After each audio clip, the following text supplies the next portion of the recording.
नमस्कार, मेरा नाम प्रदीप कृष्णात्रे है और मैं आज आपसे प्रोबेबिलिटी सैम्पलिंग मेथड की एक और विधि पे बात करने वाला हूँ। और वो विधि या वो पद्धति जो है उसको अपन कहते हैं सिस्टमैटिक सैम्पलिंग।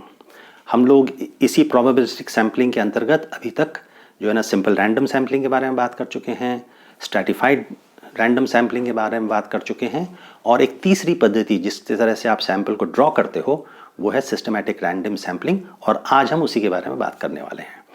तो जैसा हमने पहली बार किया था हम फिर इस बार करते हैं कि सिस्टमैटिक का क्या मतलब है, रैंडम का क्या मतलब है और सैम्पलिंग का क्या मतलब है, इसको संक्षिप्त रूप से हम चर्चा कर लेते हैं। पहले तो सैम्पलिंग का तो मतलब आप जानते ही हो कि एक पॉपुलेशन होती है, निर्धारित होती है और उसकी एक सूची आपके पास उपलब्ध होती है।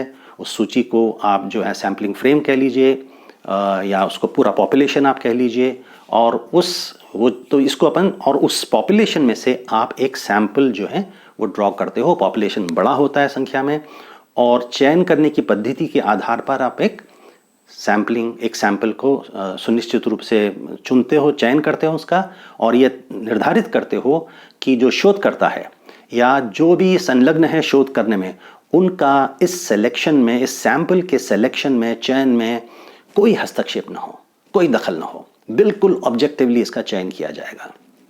तो ये तो हुई सैंपल और सैंपलिंग की बात। दूसरा हो गया रैंडम। रैंडम का मतलब भी यही होगा, जैसे मैंने आपको पहले बता दिया है अभी, कि चयन ऐसे होगा कि इसमें शोधकर्ता या किसी का बिल्कुल भी हस्तक्षेप नहीं होगा, दखल नहीं होगा। अब सिस्टमैटिक का क्या मतलब है?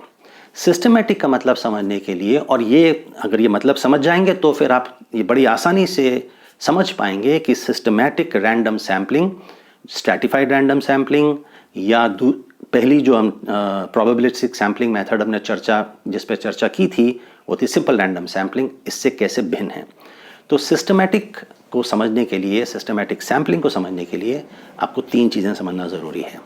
एक तो ये कि सैम्पलिंग इंटरवल किसे कहते हैं, पहले इसको समझ जाते हैं। उदाहरण के द्वारा इसको समझने की कोशिश करते हैं और ऐसी संख्या लेते हैं जिसमें हमको बड़ी आसानी से समझ में आ जाए बात। तो ये मान लीजिए कि विश्वविद्यालय में आपको एक सैंपल ड्रॉ करना है। विश्वविद्यालय का पॉपुलेशन कितना है, पूरा मिलकर कितने विद्यार्थी पढ़ते हैं? 10,000 विद्यार्थी पढ़ते हैं। आपने ये भी तय कर लिया है कि आपका सैंपल साइज क्या होगा। मान लीजिए कि आपका सैंपल साइज आप 100 रखना चाहते हैं। तो एक हो गया आपका पॉपुलेशन 10,000, दूसरा हो गया कि सैंपल साइज जो है वो 100 हो गया आपके पास। तो अगर जब आप 10,000 को 100 से भाग दोगे तो कितना आएगा? 100। तो ये जो 100 है ये इंटरवल है, आपका सैम्पलिंग इंटरवल है। इसको आप ध्यान रखिए, इसके अपन बाद में अभी थोड़ी देर में चर्चा करने वाले हैं। तो सैम्पलिंग इंटरवल का इस उदाहरण में 100 हो गया। दूसरी चीज़ आप जो तय करते हो वो ये है कि आपका सैंपल, एक रैंडम नंबर आप 1 और 100 के बीच में ड्रॉ करते हो, उसको इसका चयन करते हो, चुनते हो। 100 क्यों?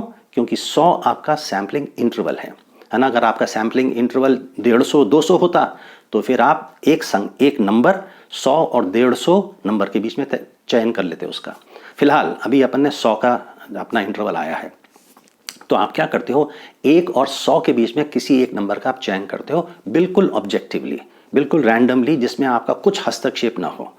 तो अब आप इस नंबर का कैसे चयन करेंगे? उदाहरण ले लें आप कि आपके पास एक किताब है 100 पन्ने की, उसमें से आपने बंद है, आपने उसको खोला और देखा कि आपकी पहली नज़र जो है 60 नंबर पर पड़ी।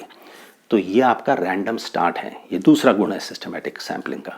तो आपका जो 60 नंबर का जो विद्यार्थी की सूची में जो विद्यार्थी 60 नंबर है वो आपका पहला सैंपल बन गया।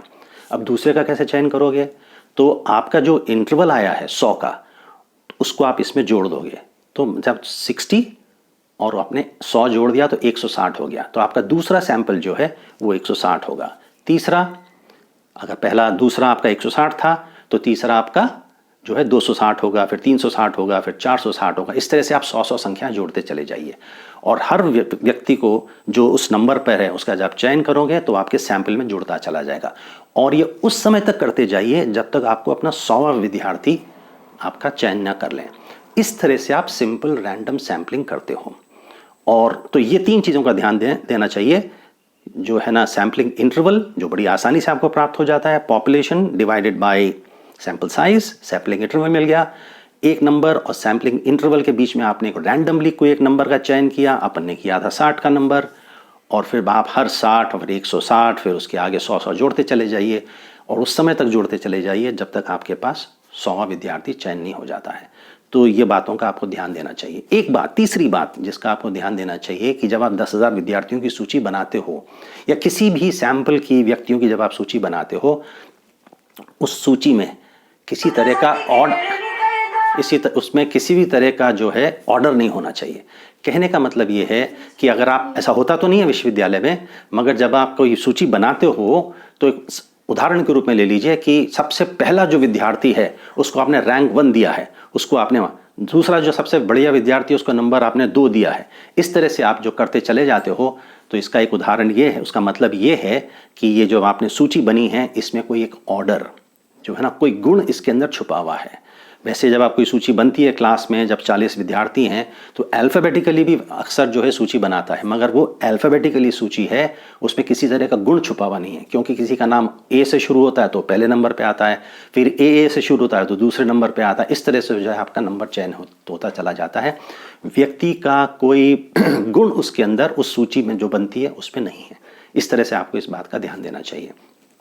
जहाँ तक सिस्टमैटिक रैंडम सैम्पलिंग की विशेषताओं की या उनके सीमाओं की बात है, तो क्योंकि प्रॉबिलिस्टिक सैम्पलिंग मेथड है, हमने अभी तक जिन विशेषताओं की बात की है, जिस सिस्टमैटिक सैम्पलिंग की बात की है, प्राय वही सब सीमाएं और विशेषताएं आपको सिंपल रैंडम सैम्पलिंग में भी देखने को मिल जाएंगी।